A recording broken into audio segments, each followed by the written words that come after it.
Hello, everybody. Very happy to welcome you to this session with Mark Thomas. Mark is also based here in the UK. Mark is the founder of the 99% organization, and he's also the author of the book 99%. Here it is, it does exist. The book has just been published. We just talked about it just a year ago, not even a year, last year in August. It has been recognized by the Financial Times as one of the must-read books on economics in 2009. Mark and I got introduced through a common friend we have, and he said, you should meet Mark. He's a really interesting guy, and he's up to something. So we met, and I joined his 99% organization, and we're doing a few things together. And I thought I'd just briefly mention what I liked about it, or what attracted me, is three things. So first of all, it's not linked to any political party. So it's attractive for wherever you are on the spectrum, I believe. The second thing, very important for me, I find it very thoughtful and very fact-based. So Mark has a very analytical approach, which to me is very, very convincing. And lastly, and most importantly, it's not aggressive. It's kind of revolutionary, but it's not aggressive. And Marx's philosophy is that, we can fix inequality and nobody gets hurt. Nobody needs to get poorer. So, we just need to continue growing and share the growth differently. And I think that's very attractive, because it creates a huge followership. And it's a lot more convincing than anything like Eat the Rich or anything like that. Mm. So with this introduction, I hand over to Mark. Over to you. Mark is happy to take questions at any point in time, but we agreed that we let him speak for 5 to 10 minutes first. Thank you. Yeah, good idea. Thank you very much. Well, good afternoon, everybody. So as Doris said, I'm going to talk for a bit, but I will try and leave plenty of time for discussion. My key point is a very simple one, which is that in both the US and the UK, a process has started to take control of the economies. And we need to act to reverse it. And the reasons why we need to act are these three. In both the UK and the US, current trends wouldn't take us to 2050 with our current form of civilization intact. And I'll come back to explain that in much more detail in a second. Secondly, though, the barriers to action are myths. They're actually not economic reality. And I'll give at least one example of that. And thirdly, the actions that we need to take, they're definitely not trivial. They're serious actions, but as Doris said, they're not revolutionary, at least not in the sense of a violent revolution. It might be a revolution in mindset, but not a proper revolution. And therefore, there is actually no reason for not acting. We need to act, we can act, and we can see what the actions are, and they're not revolutionary. Let's get on and do it. So this first chart, I suspect you've seen before, so I won't spend a long time on it. So this is US data, and what it shows is that essentially since 1980, during what in the book I've called the era of market capitalism, the economy has continued to grow, not without interruptions, obviously, but it has continued to grow. But real wages have become completely disconnected. So you might have expected that the average American wage earner would be more than twice as well off as they were in 1980. Actually, the median is, for practical purposes, almost unchanged. And if we look at why that is, this chart here shows where the money went, if you like. So you've got on the left, you've got that 147% growth in real GDP. And then near the right, you've got 1% growth in median wage, for practical purposes, 0. And then a slightly better picture when you look at household income, but that's because you've got more earners per household now. So this is a very dire picture, obviously. and it's driven by two factors, both of which are important. The larger of the two is rising inequality, and that's manifested in two ways. First of all, wages are a smaller proportion of GDP than they were 40 years ago. So total wage growth is less than total growth in the economy. And the other way in which inequality is manifested is within the wages themselves, that even though average wages have risen at 53%, risen by 53%, median wages, as I mentioned before, have hardly grown at all. So rising inequality in those two forms is the biggest factor. But another very big factor is lower productivity growth. So that of that 147% growth in the real economy, actually 53% of it is simply,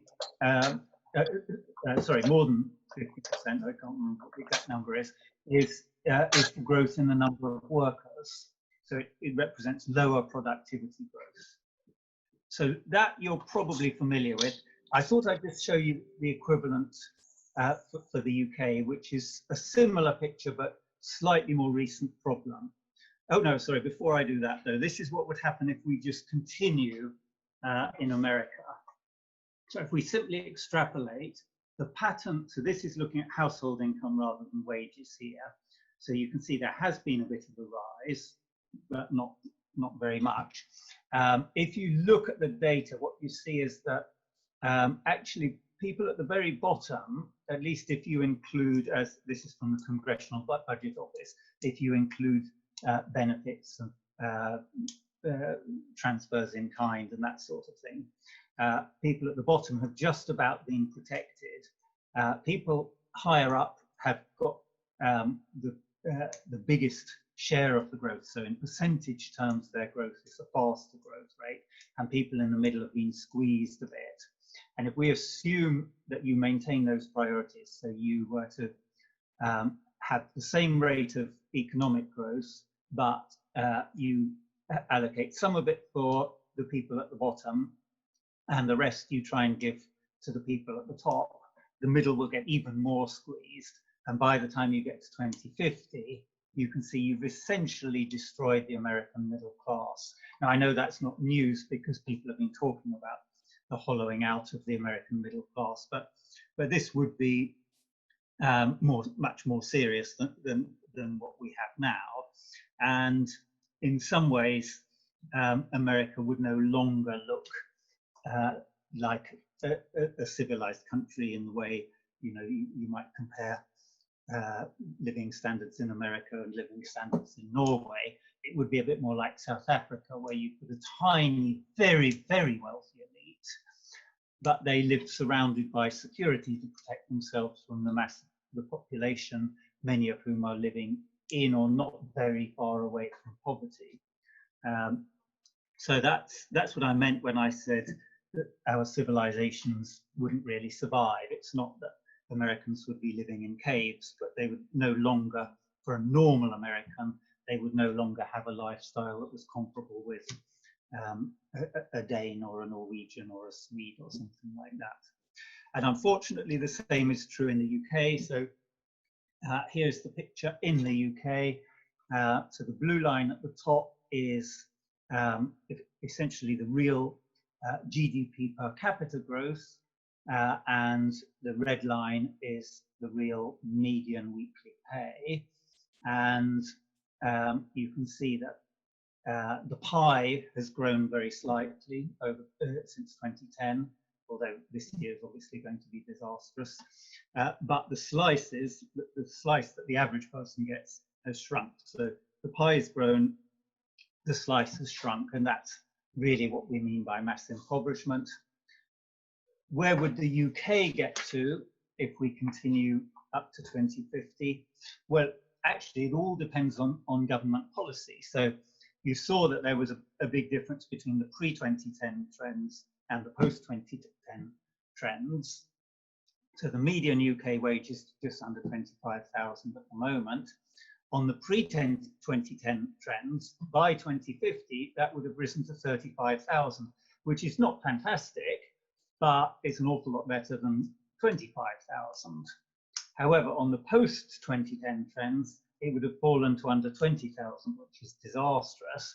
And if we have, obviously, COVID has had a big economic impact. And if we follow that, as is a distinct possibility, with some more austerity, then we could end up with this really nightmarish situation where it just doesn't look like a civilized country anymore.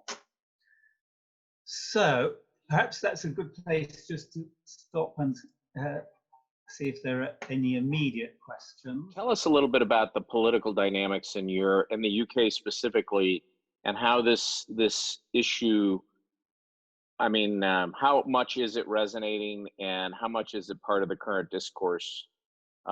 It's certainly active in the United States, but there's also a huge amount of counter prevailing factors and views that are pushing against any substantive change. Yes, well, I would say we've got the same problem. So we have, there are a lot of people who are aware of this. There are many people whose daily life tells them these facts. Obviously, anyone who's in the bottom 50%, by definition, they're below median, and so they feel it. What they may not do is to understand why it's happening. And we have, in this country, ownership of the press is very concentrated. So if you share the ownership by number of readers, then I think it's 74% of all newspapers are owned by just 4 companies, and 3 of those are billionaire tax exiles who are actively promoting a sort of market fundamentalist agenda. So anyone who reads those newspapers, they don't think this is a problem in the way the economy is being managed. They think it's because of immigrants or because the EU has been stopping Britain from thriving on the world stage, or various other factors. So it would be hard for me to give a precise figure for awareness of this, but I think it's much too low in the UK. These tendencies that you have for the US till 2050, which are awful, does it have any relation with what we hear every time, that with the new technologies, people will be less and less needed, and will come to a point where you will have to find some way to pay people to stay at home because they won't have enough jobs because of technology? That's question number 1. Question number 2 is, we also hear that in the more we manage to improve our education system, the more that people tend to finish college, they have the higher possibilities of having a better income in the future. Does that really gonna change the situation and the tendency, or that will not change because whatever we do, you have the technology on the other side that will bring less and less jobs? That's my second question. And my third question, you said that the solution to that is basically government policy. So government policy can be hiring the taxes to the people that earn more. And I'd like to know, if we hire the taxes, let's say 50%, which would be a very big hike, 50% more. How much would that influence in the income of the lower people? If we just raise those taxes and we give that money to the lower income people, and via services or a direct check or whatever it's efficient to transfer money from the ones that make more to the ones that make less, how much does that really influence? Okay. And what other policies can be done in order to improve the situation? Those are my 4 questions that I asked so much. Okay, now I have to apologize because I didn't know there were going to be 4, and so I didn't start writing them down till you got to number 3. So the first one was about automation. The second one was, could you just quickly remind me of the second one? So the first one was, if these bad tendencies that we have in the US till 2050, if the issue of technology and less and less jobs is if that has something to do with that. Yes. The second And one, what was the second one? the second Yeah. was education. We know that education, college Yeah. improves, That's right. Yeah. but maybe Okay. it improves in the short term, but in the long term, we're going to have the technology enemy. Yes. Call it enemy, and we will be in the Yes. same position. That was number 2. Yes. Yeah. Number Okay. 3. Thank you very much. All right. So let me try and answer them. Some of them I will slightly postpone because the third part of my presentation is really talking a lot about your third and fourth questions. So I'll be a little bit light in the way I answer those now, so I don't steal all the thunder for the last bit. So your first question was about technology and automation, and is that one of the problems?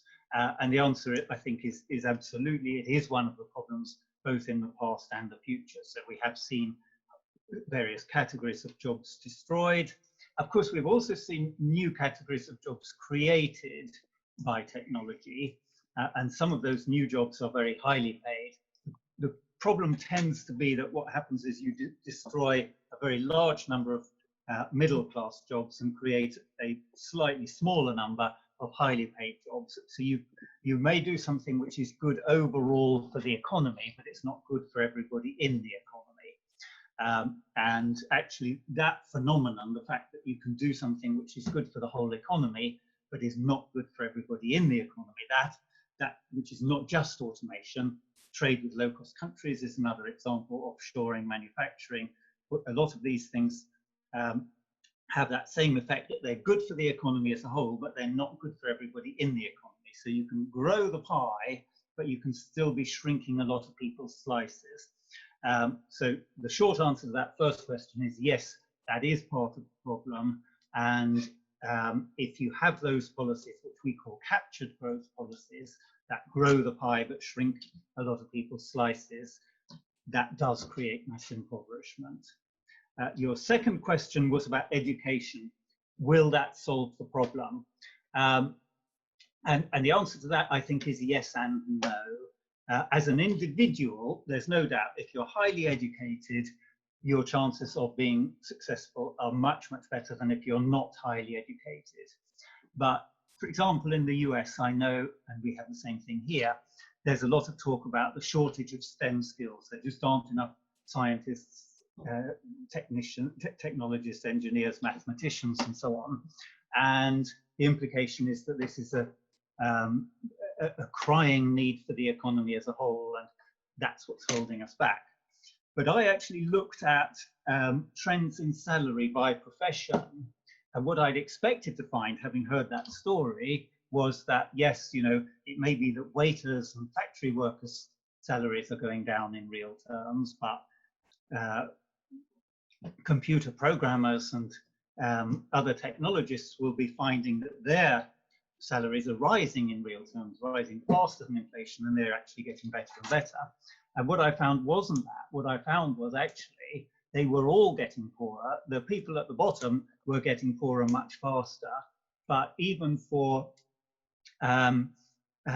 somebody in a technical subject, things have been moving backwards. And I was very, very shocked. I spoke to a friend of mine a couple of months ago who spent his life in private equity. And he was saying, well, we can recruit new graduates now on the same salary that I got when I joined. Now, that's still a high salary by normal standards, but it hasn't, and he's a bit younger than I am, so he's probably talking 20 years ago, but that's still a long time not to have seen any movement in a high-skilled, high-reward area. So yes and no to the second one. Third one, government policy. It probably does require some tax changes, but it requires a lot of other things as well. So that's really your third and fourth questions, I think, wasn't it? And so, and I don't believe it makes sense to think about policies in isolation. So with your permission, I'll duck the rest of that question until later. Thank you. The second part was saying that the barriers to action are myths, not really economic reality. So in particular, there is a myth which is very, very powerful here. And I think my impression is that it's powerful in the States as well, which is that there isn't really any alternative. The way we're running the economy now is basically the only way you can run it. And of course, we would like to help poorer people more, or we would like to do more with healthcare. We'd like to invest more here, but you know, the reality is we simply can't afford to do those things. So it's a bit childish to talk about it. So really, we should just grit our teeth and accept that what we're doing is as good as it can be. And in the UK, that myth has been predominantly based on the very right-hand end of this chart, which shows that since 2000, our ratio of debt to GDP has shot right up, and it's gone from well under 50%, more like 30% in 2000, up to about 100% today.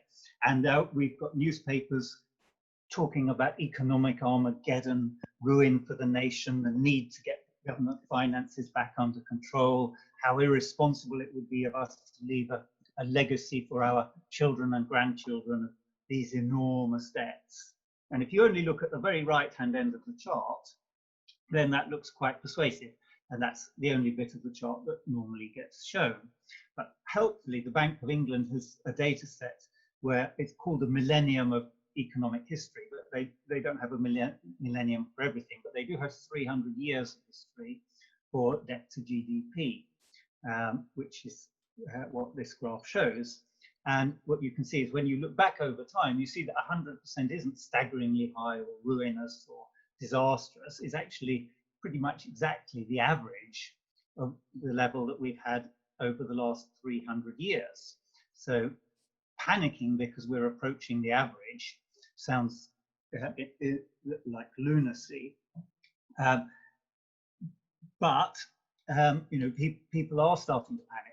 If you look at the history, in 1820, that was just before the Industrial Revolution really took off, and that was one of our most successful economic periods. Debt to GDP, you can see, was well over 200%.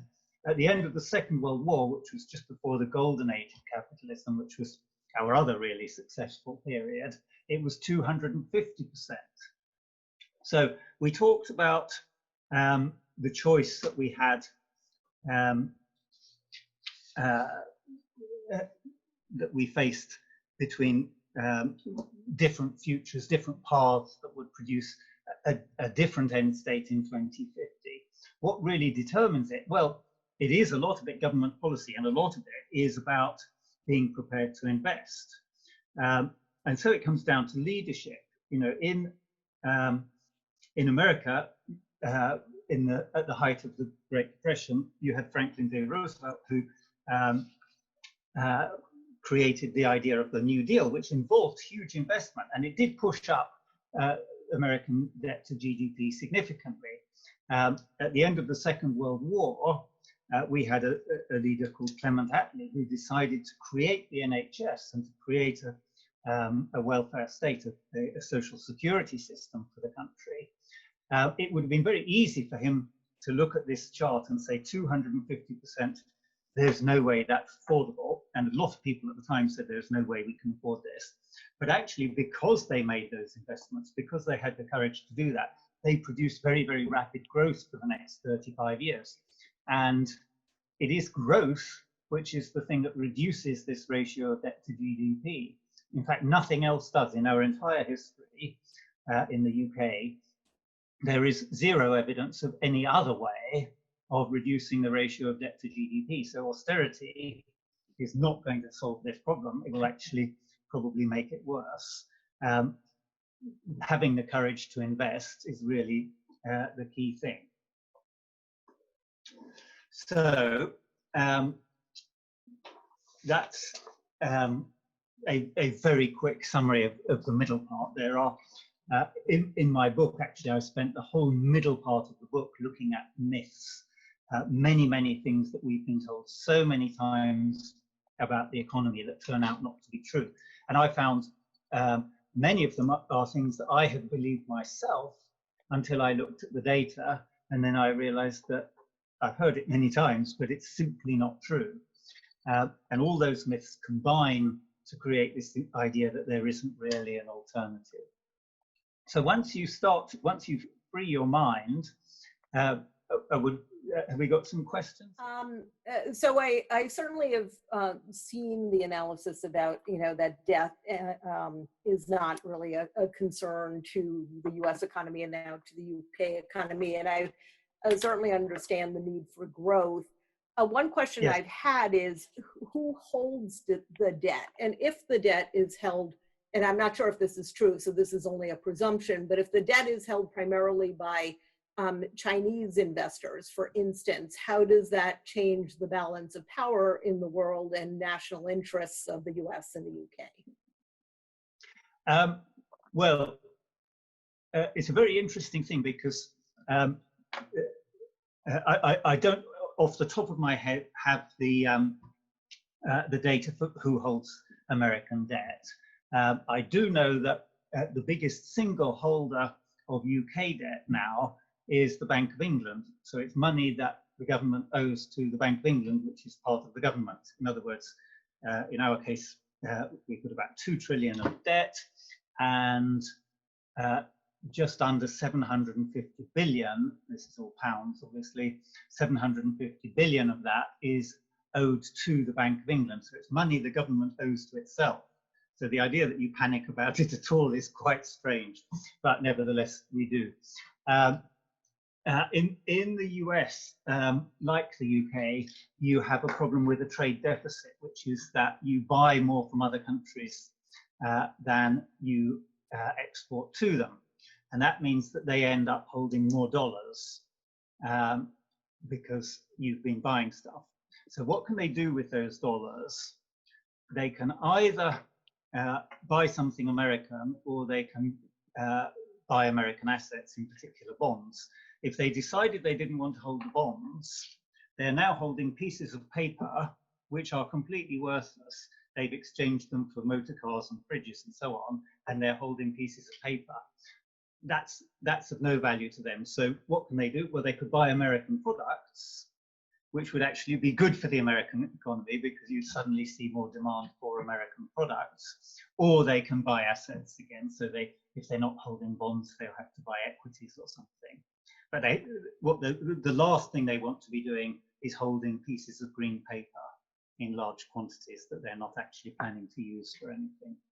Does that answer your question? Yeah, I need to digest that, but that's helpful. But it also suggests that holding real estate in the US may be actually another use of that money. And yes, yeah, they could do that, absolutely. And if you've got no capital controls, then there's the danger that your trade deficit translates into selling off your country bit by bit. Yeah, exactly. So that's that is a real risk. But again, that comes down to government policy. All they need to do to stop that is to impose capital controls and say, if you want dollars and you want to buy something with it, buy some products. We make products, you can buy them. So it's a policy choice again. Thank you. There's concern that the Chinese hold a significant portion of our debt, and what would they do? And they do have a big portion, but they're actually not the biggest debt holder. Right. And I believe, actually, like the UK, and I'll go back afterwards and try and search the data up. Maybe someone's got it, because I'm on my iPad, so I don't want to look right now. But I believe that the Fed owns the majority of our debt as well.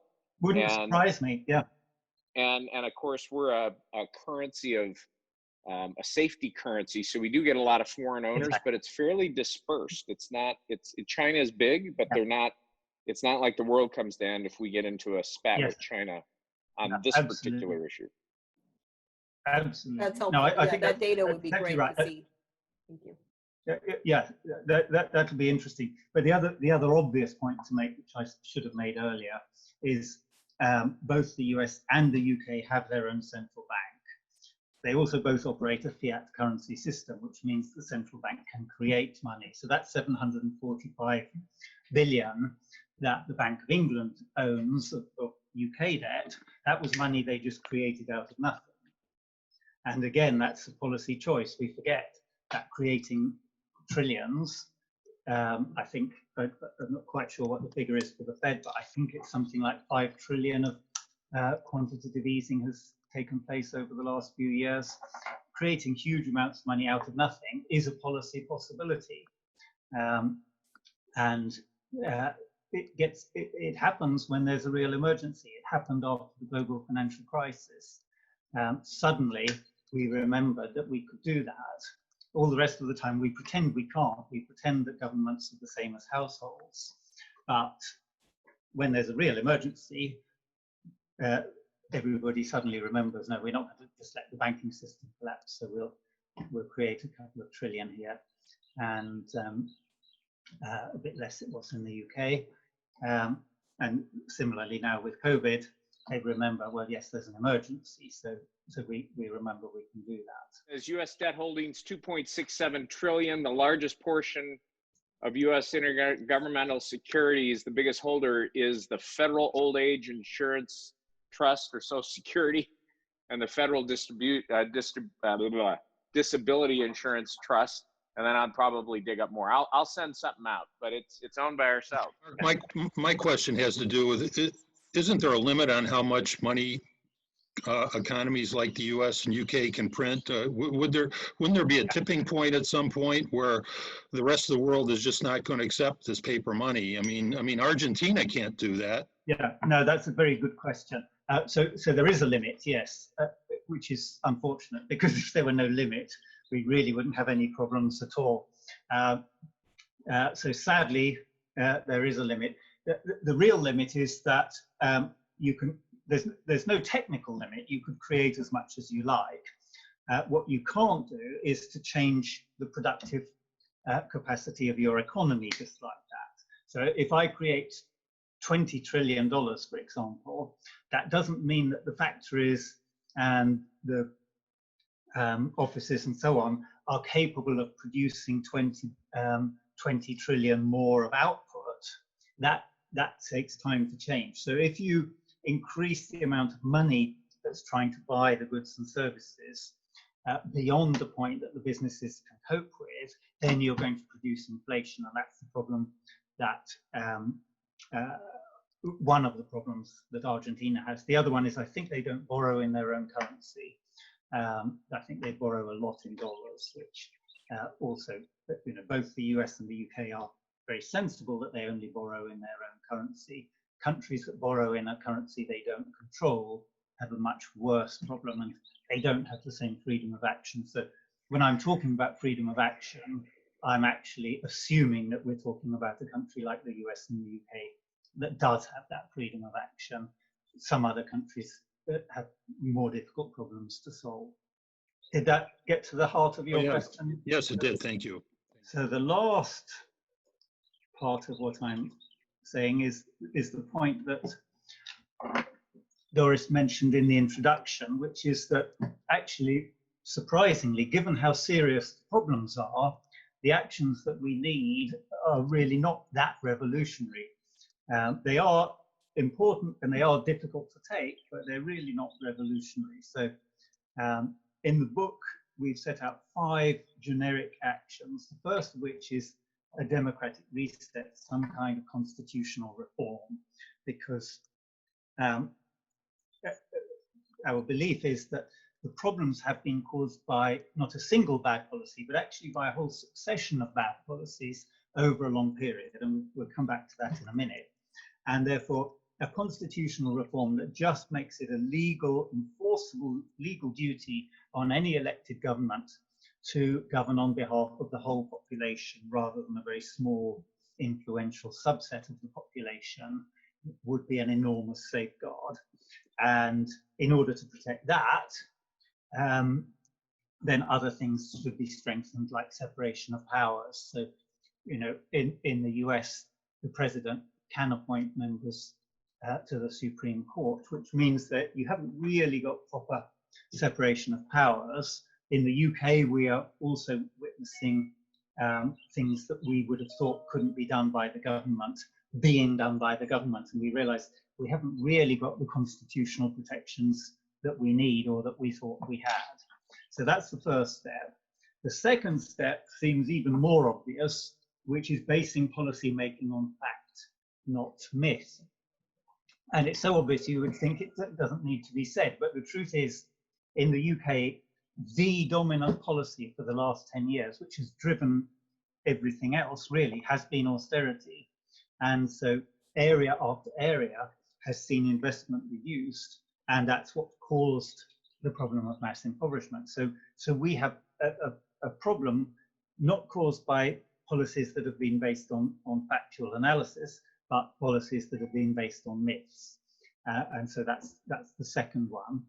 The third one is perhaps the central bit of it all, which is working out how you formulate policy for abundance and solidarity. So this is coming back to the third and fourth questions that I ducked earlier on, and I'll spend quite a bit of time on that in just a second. In fact, I'll do that now, and then I'll come back to these last ones. So policy making is very, very complex. If you name a policy, as soon as you start to think it through, you realize, oh my God, it's more complex than I thought. It's got all these side effects and so on. But nevertheless, if you imagine that you have been able to analyze it, you'll see there are only 4 types of policy. Every policy either grows the pie or it doesn't, and it either shares it fairly or it doesn't. So you've only got 4 types of policy. So on the top left, you've got what we call captured growth policies. So they're good for the economy as a whole, but they're not good for everybody in them. So widespread automation enables the economy to produce more goods and services, but it tends to cost a lot of people their jobs. So the benefits, which are real, they don't flow to everybody. You've got casualties. Same with very large scale immigration, same with free trade with low cost countries, which costs a lot of factory workers their jobs and so on. And unfunded tax cuts actually are good for growing the pie, but the only people that benefit from them obviously are the people that are paying significant amounts of tax. So it tends to be an unfair distribution of those unfunded tax cuts.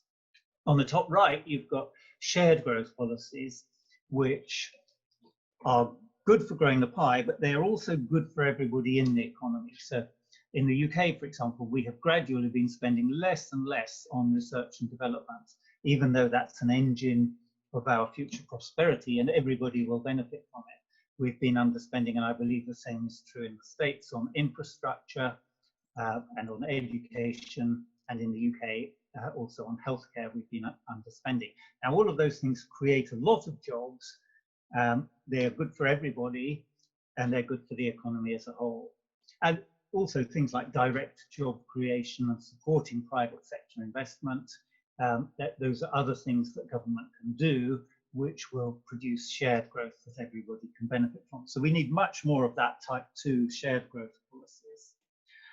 But because of the type 1 policies, we also need type 4 policies, which are balancing policies. They don't in themselves do anything to grow the pie, but what they do is to look after the casualties of the type 1 policies, because it may well be that in order to get attractive overall economic growth, we do want some type 1 policies, but then we should accept that there's a responsibility to balance them when that happens. So things like raising the minimum wage, job creation schemes, paying benefits to people in need, helping people reskill, progressive tax changes, all of those sorts of things can help to balance it out. So a recent example in Europe of where this kind of thinking would have been useful was in France, where President Macron wanted to introduce a fuel tax, which actually would have been a good idea for the economy as a whole, certainly for the environment, but it hit the poorest people in France the hardest, because they're the ones that find it hardest to meet their fuel costs. And so a protest movement called the Gilets jaunes sprang up, and they've had riots every week for well over a year in France because of that. And in the end, he had to reverse his policy. Now, if he'd been a bit more intelligent about it, he could have seen that his original policy was a captured growth policy. It probably was the right thing to do, but it produced casualties. And therefore he would have said, well, what could I do as a balancing policy? And so instead of saying, well, I'm going to introduce a fuel tax surcharge, he could have said, I'm going to introduce a green dividend, which is going to be paid to the poorest 25% in French society, and it will be funded by an increase in the fuel tax. And that would have been a completely different proposition, which would have been received completely differently by the French population. And then finally, you've got on the bottom left type 3 policies, which are vulture policies, which neither grow the pie nor share it fairly. So in the UK, there's a very live possibility that we may end up exiting the EU without a deal. And everyone who's analysed that, including the government, has concluded that that would significantly reduce the size of the pie. And of course, if you reduce the size of the pie, then there is no option. You have to reduce some people's slices. But in fact, we know whose slices won't be reduced. There are several hedge funds that have bet billions on a disorderly and chaotic no-deal Brexit, and their backers and investors will get very rich at the expense of the rest of the population. So we really, in the policy portfolio mix, should avoid vulture policies altogether. And if we think about why the UK is in the mess that it's in, it's because for the last 10 years, in essence, what we've had is type 1 and type 3 policies, and we've had far too few type 2 and type 4 policies. So hopefully that goes some way to answering the earlier questions. And I'll just nip back to the previous slide just to look at steps 4 and 5. So step 4 actually relates to those shared growth policies. There are lots of things in the UK where we've been unwise in underinvesting in them. And that's not financial prudence, that's stupidity, really. It's a bit like if I had a leak in the roof in my house and I said, well, I'm going to be prudent and not pay to have the leak repaired. I'll just let the water come in and destroy the house. That's not prudent, it's unwise underinvestment. So we've got a lot of investment catch up to do. And I believe the same is true in the US. And step 5 is a very important one, which is really about making markets work properly. So in an ideal world, if we've got two businesses doing the same thing, one of them behaves ethically and the other one doesn't, then the ethical one will win the competition and it will drive out of business the unethical one. But in the world we live in, that's far from obvious that that's the case. In fact, if you're running a business, obviously you're motivated to increase your profits as far as possible. And the easiest way to do that, especially in a low growth environment, is to externalize your costs. So if you can get somebody else to pay what are probably the costs of your business, you end up with a cost advantage.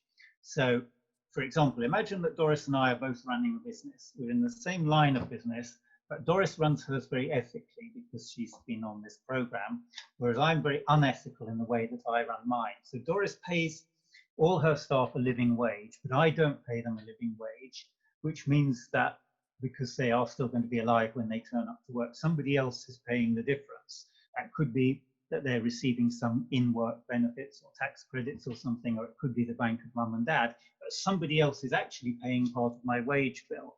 If I have graduates, but I don't pay them enough to pay off their student loans, then actually I'm not really paying for what I'm getting. I'm getting graduates, but I'm not paying for graduates. Somebody else is footing that bill.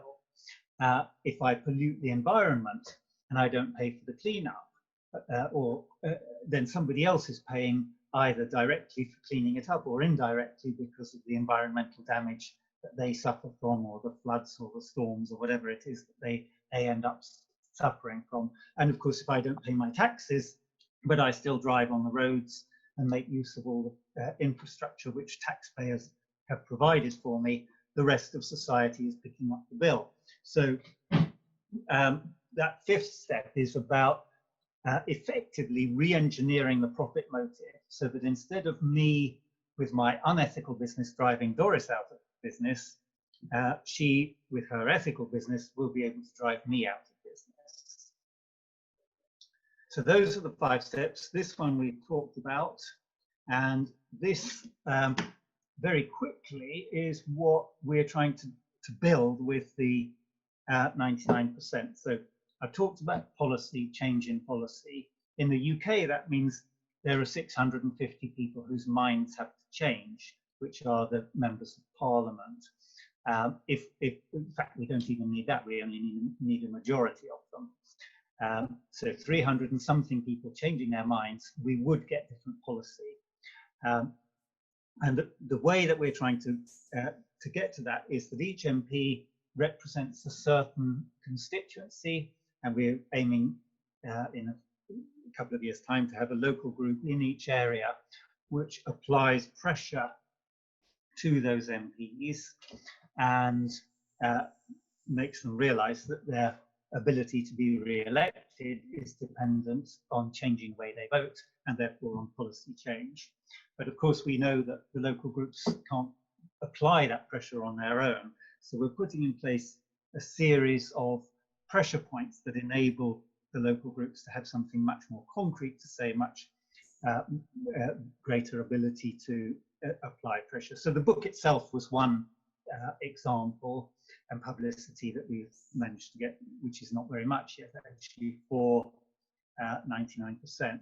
But we're also, I mentioned, for example, this business of re-engineering the profit motive to ensure clean, competitive markets. So we have a project jointly with Imperial College London, with the Institute for Public Policy Research, and with a project called the Impact Project, which is essentially coordinating the global accounting standards setting bodies with the idea of calculating the value of those externalities, and in the short term producing a corporate league table, but in the longer term adjusting the accounting standards so that a business which doesn't pay the living wage, doesn't pay its taxes and pollutes, actually is charged for those things, and its profit is reduced, its reported profit is reduced.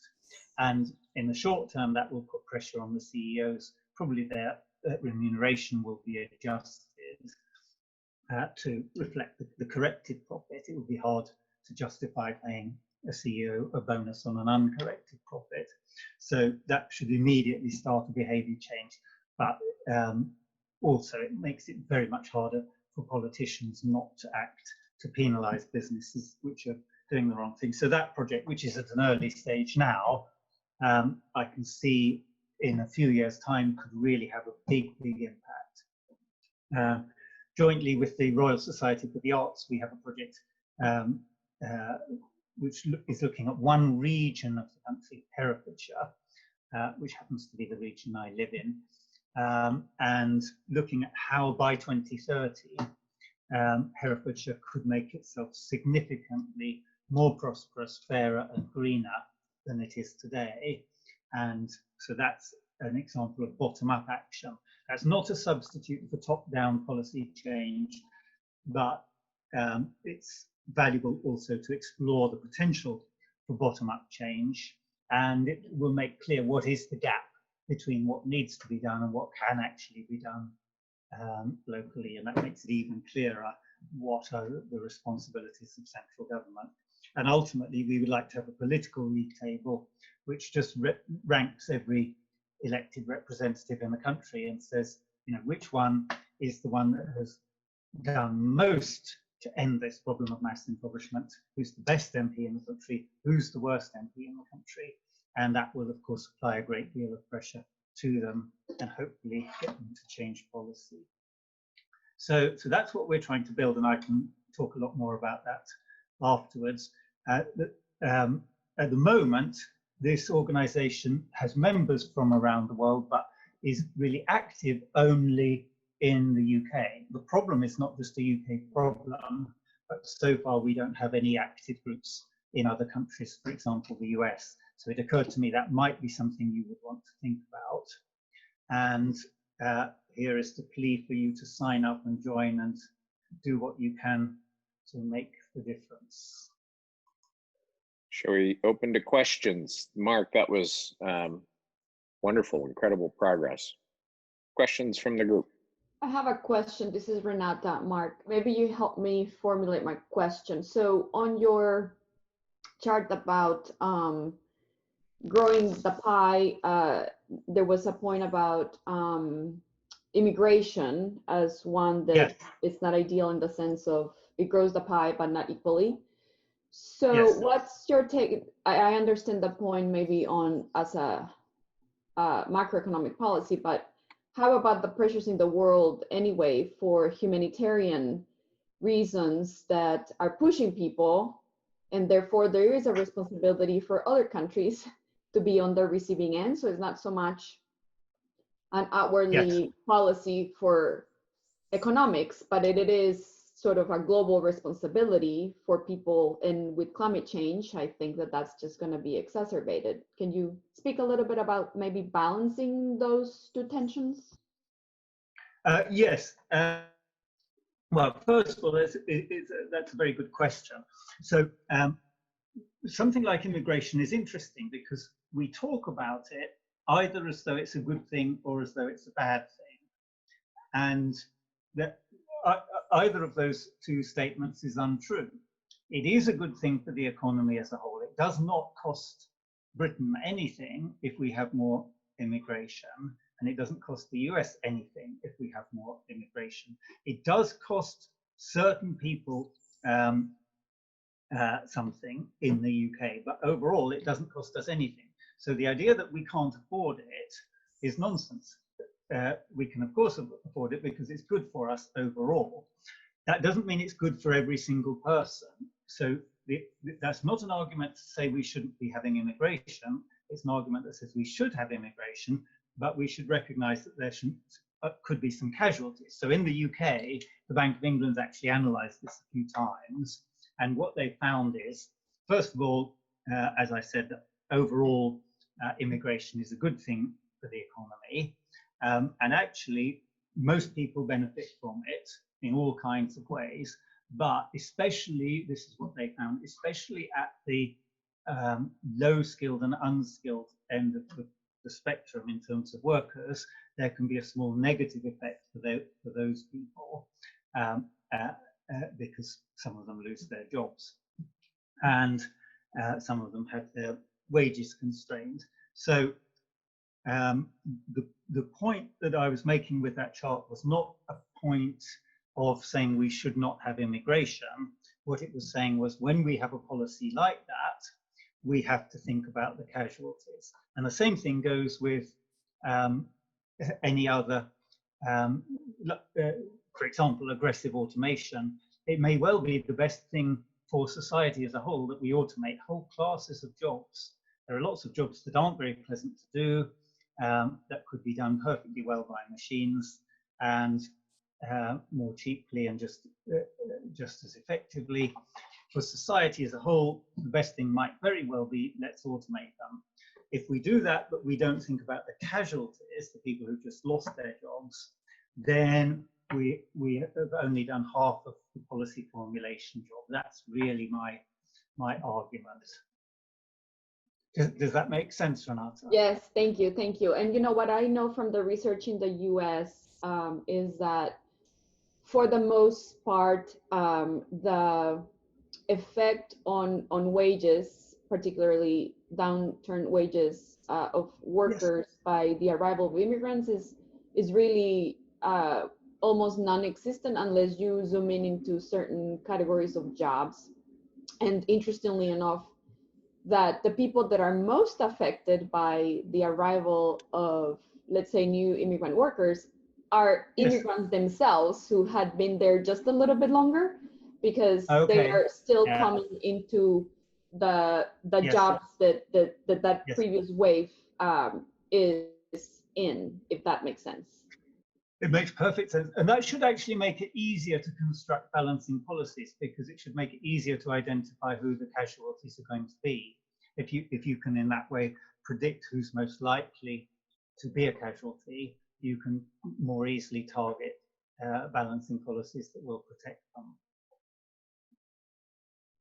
I would add also that there is some evidence that in some communities, depending on the jobs, the local job economies, also young people might be temporarily affected by the jobs that a young person might be after, you know, as they go to college, or kids that are not going to Yes. college, by newer immigrants. Yes. Yeah, interesting. Thank you. May I ask a question? Yeah. What is the influence in growing the pie with taxes? How does taxes influence in growing the pie? Well, it depends what you do with the taxes. So if you simply tax and you don't spend the money that you've taxed, then the tax, you're effectively taking money out of the economy, and you'll therefore reduce the rate of growth in the economy. In reality, that's hardly ever what happens. People normally tax and then spend in some way. And so the impact on the economy depends on what you've spent it on. And so, for example, redistributive taxation probably has a positive effect, because if you give £1,000 to a multimillionaire, the multimillionaire will, if they do anything with it, they'll just invest it, because it doesn't really affect their spending. And it will probably, when I say invest, actually what I mean by that is probably that they will spend it on some existing capital. So they might buy some shares, which are shares in a company that is traded on the market. And it's not actually a new issue of shares. It's not new money going into the company. It's just buying existing capital. Or they might buy themselves another house. If you've given them a bit more than 1,000, if you've given them $1 million, they can buy themselves another house. But it's quite likely they're not actually creating additional demand in the market. If you were to give money to somebody who is struggling both to feed themselves and feed their children, you know what's going to happen to that money. They will spend it as quickly as they can to buy the food and pay the rent and all of those things. So redistributive taxation actually probably has a positive effect on growth. And of course, if you can spend it on a good investment, then it will have a very positive effect on growth. So an awful lot of post-war inventions, actually, the invention itself happened in the military during the war, and the commercialization of it, which produced huge growth, happened in the commercial sector.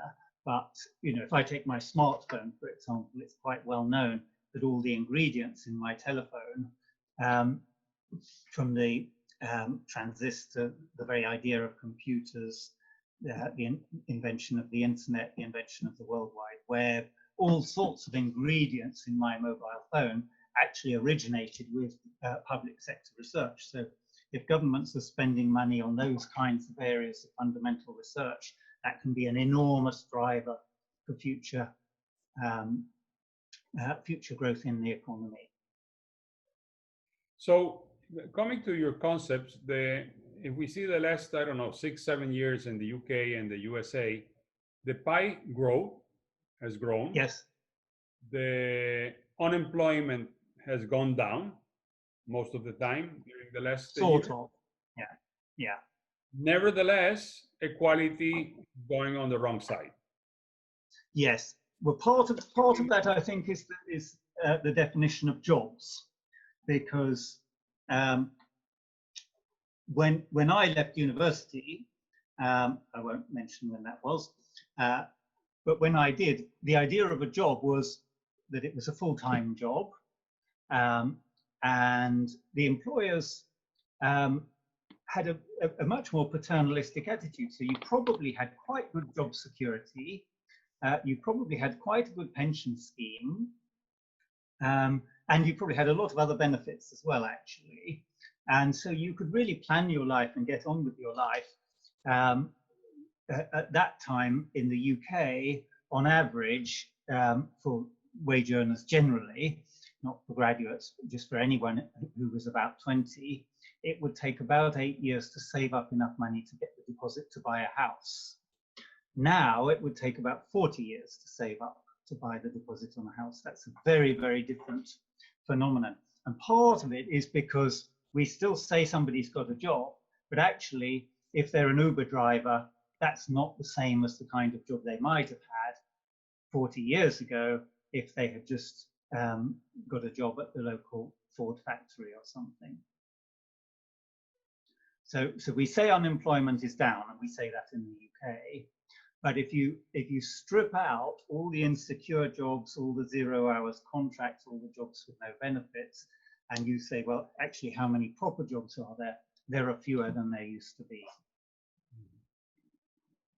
Mark, if you were to looking at the impact of COVID-19, both in the UK, here in the United States, looking at the trend towards isolationism, the UK's exit of the Brexit vote, issues fraught with immigration and so forth, and this real tug of war that is going on.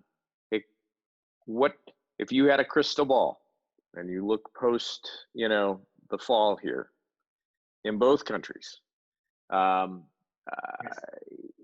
I feel like we're on the edge of a knife, personally, Yes. in terms of how the chips may fall. Do you feel that way in the UK? I do, very much so. I think I've used the phrase that we're at a fork in the road, that collectively, if we don't very actively choose an attractive future, then the future for our children and their children is really going to be quite bleak. And that's what made me decide to set up this organization a year ago and do what I'm doing instead of advising businesses on their strategy. Do you care to prognosticate on where you think the UK will go? Well, one thing I've learned is that my ability to forecast the future is utterly dreadful. So I'm very happy to map out scenarios and to explain what might, in my opinion, push us in one direction or the other.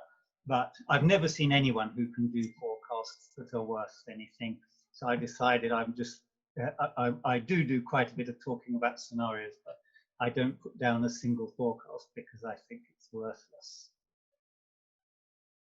Is there any attempt at any government in the world to start classifying jobs as jobs type 1, jobs type 2, jobs type 3, not just giving... Well, I don't know. It's a very good question. I don't know the answer. I would be surprised if nobody's done it, but I haven't come across it. But it's a very good point. It is something I have been meaning to try and suggest. We have an Office for National Statistics, which is the body that will do that.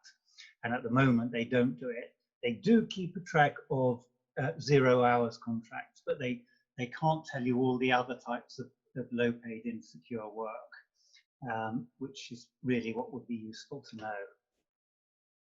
And of course, you've got all these people who are supposedly self-employed, but they're not really self-employed. They're just another form of gig employee. I believe that with jobs, it's also happening the same thing with inflation. We say there is no inflation. It then depends inflation for what and for whom. Absolutely. The numbers are not real. No, I think that's right. In the UK, I'm more familiar with it. Depending on how you look at it, you could say that inflation is very low. And for a lot of things it is. Buying food in shops is cheap relative to how it would have been 10 years ago. Buying houses is something which is a real problem for young people in the UK, and houses are dramatically more expensive than they used to be. And of course, if you haven't got a house, you've really got a serious problem. So the fact that, yes, mobile phones are cheap, avocados are cheap, fine blend coffee is cheap, that doesn't really help you if you haven't got a house. So you're right.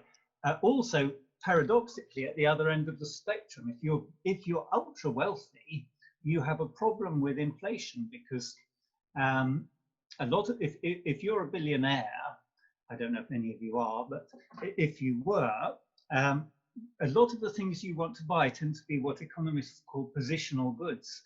You don't want the same thing on your walls that everybody else has. You want a Picasso, or you want an original Rembrandt or something. Well, neither of those two are still painting. So if more and more people become billionaires, it doesn't mean that more and more billionaires are going to have a Picasso on their walls. It means the prices of Picassos are going up. And Paul Singer, who's a hedge fund manager in the States, wrote, I think it was in the New York Times a couple of years ago, and he was really angry about inflation. And he said something like, you know, if you want to know what the leading edge of hyperinflation looks like, check out house prices in the Hamptons, the price of fine art or fine wines. And he's absolutely right. You know, price of fine wines has rocketed. So his experience of inflation is very different from my experience of inflation, because I haven't been buying wine at £1,000 a bottle, and I haven't been trying to buy an original Picasso or an original Rembrandt. So you're right. You know, just having one number does not summarize people's experience. Well, thank you very much. Mark, you've been great. And Doris, thank you for inviting Mark. Great. Thank you. Yeah, thank you. Gotta get your book, Mark. Thank you So very much. if we buy the book, would we get Doris to get it signed for us somehow, Doris? Yes, I'm sure. Oh, I can do that easy. All right. Thank you, Thank guys. you. See you. Enjoy the Thank rest of the you. week. Bye-bye. Bye. Bye. Thank you.